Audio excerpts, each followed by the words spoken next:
سلام خدمت شما دانش آموزای عزیز مجموعه هل. امروز در خدمت خانم هاشمی مشاور مجموعه هستیم تا یه سری از سوالاتی که شما دغدغه داشتین و همیشه میپرسیدین و حالا تایم مشاوره میگرفتین از خانم هاشمی من بپرسم تا یه سری راهکارهای خیلی خوبی رو بهتون بدن تا انشالله امتحاناتتون رو خیلی خوب برگزار کنید. سلام خانم هاشمی جان، خسته نباشین. ممنونم که تایمتون رو در اختیار ما گذاشتین. خواهش میکنم. منم سلام عرض میکنم خدمت شما و خدمت دانش آموزان عزیز. براشون آرزوی موفقیت میکنم.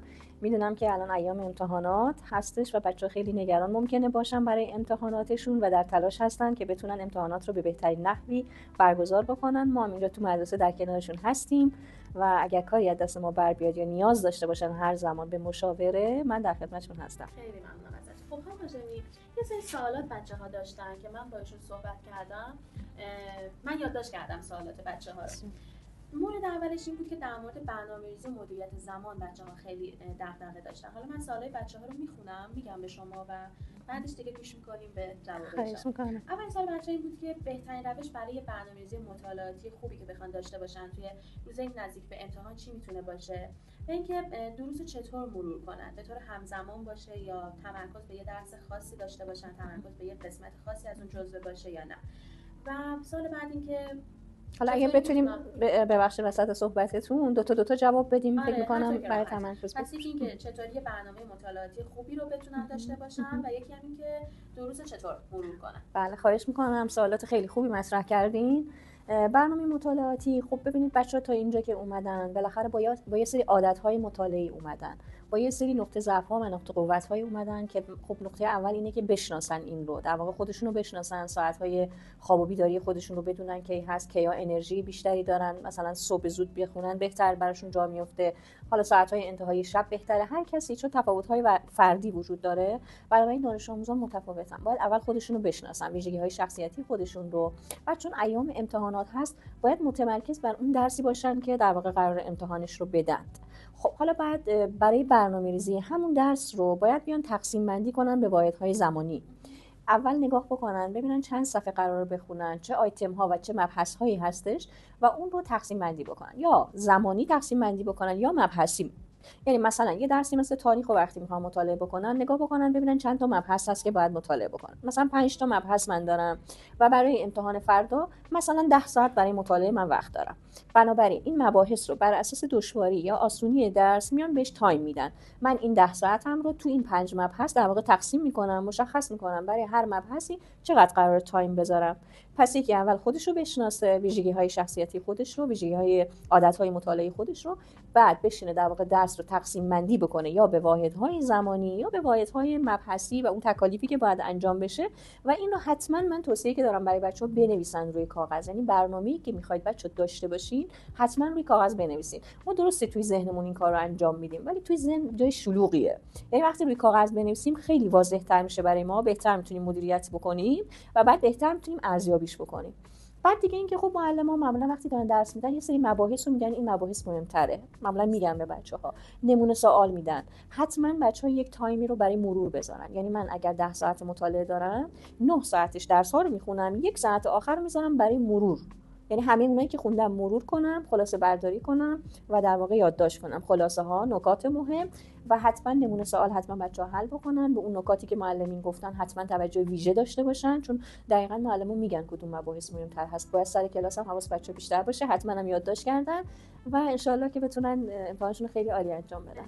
خب سوال بعدی بچه‌ها در مورد تکنیک‌های مطالعه که پرسیدن.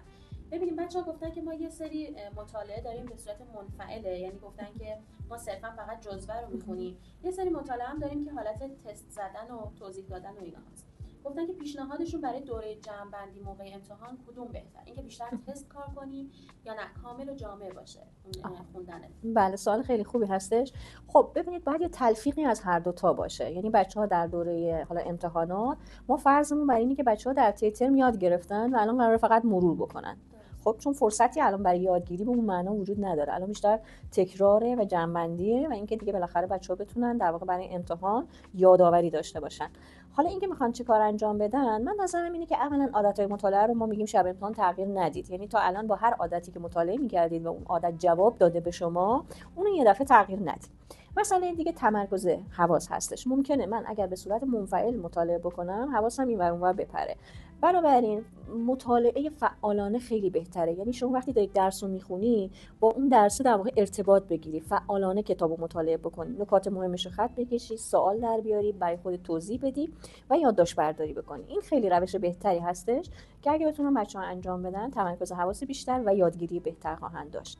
من یادم توی صحبت موقعی که خودم دانش آموز بودم می‌نشستم جلوی آینه و اون درس رو دوباره برای خودم تکرار می‌کردم.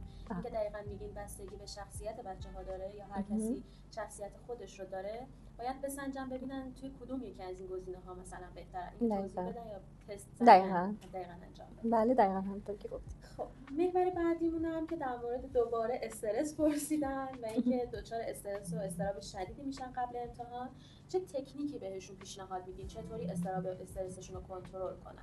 بله سوالتون به نظرم خیلی سوال کاربردی و دقیقی هستش، چون خیلی از بچه‌ها مطالعاتشون خوب هست، منتها اون استرابه باعث میشه که یه مقداری تمرکز حواسشون موقع امتحان در واقع به هم بخوره.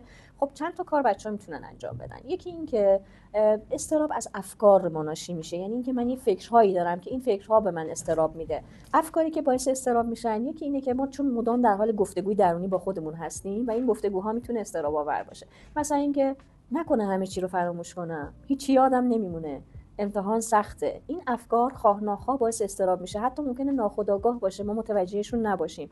بنابراین با حواسمون باشه چه افکاری توی ذهنمون میاد. این افکار معمولا افکار غیر منطقی هستن. خب چجوری ما میفهمیم غیر منطقیه؟ وقتی ما میگیم همه یا هیچ، یعنی هیچ یادم نمیمونه، در حالی که ما میبینیم که امتحانات قبلیمون نمرات خوبی گرفتیم، 19 شدیم 18 شدیم. پس این نیست که هیچ یاد من نمونه، یادم میمونه، ولی وقتی دارم بهش فکر میکنم باعث استرامم میشه. تکنیک‌های دیگه تکنیک تنفس عمیق هست که من سر کلاس هم حالا برای بچه‌ها توضیح دادم. تنفس شکمی، یعنی در واقع عمیق از شکم نفس میکشن، نفسشون رو نگه میدارن، آروم نفس رو آزاد میکنن. ما وقتی دچار اضطراب میشیم بدنمون تنش پیدا میکنه، یعنی مایچه‌ها منقبض میشه، مخصوصا سر جلسه امتحان. قبل از اینکه بچه‌ها امتحان رو شروع کنن یکم این حالت ریلکس رو داشته باشن، یک مقدار مایچه‌هاشون رو اگه احساس کنن یه جای تنش داره آروم کنن، چند تا نفس عمیق بکشن و اگر افکار ترسناک دارن بگن نه من مطالعه‌مو کردم، دلیلی نداره که فراموش کنم، میتونم پاسخ‌ها رو جواب بدم. و نکته که خیلی مهمه آمادگیه، یعنی بچه‌ها با آمادگی وارد سر جلسه امتحان بشین. سوالا رو که نگاه کردین یه دفعه همه رو نگاه نکنین که دچار ترس و وحشت بشین. اگه یه سوال رو می‌بینی سخته، اوکی استاپ، برو سوال بعدی. سوالایی که آسان‌تره رو اول جواب بده که یه مقدار حالت بهتر بشه، از اون اضطراب آزمون بیای بیرون. بعد دوباره حالا فرصت داری برمیگردی به سوالاتی که سخت‌تر هستن. این صبح حتما صبحانه خوب و کافی رو و مغذی رو داشته باشین و با آمادگی کامل وارد امتحان بشین. اینکه بچه‌ها با هم صحبت میکنن اونجا دیگه وقت یادگیری نیست، یعنی بچه‌ها یه سوالی میپرسن بعد میگی وای من اینو بلد نیستم، دوباره میخوای چک بکنی. آره این اتفاق دور هم جمع میشن و این سوالا رو از هم آره باعث استرابشون میشه.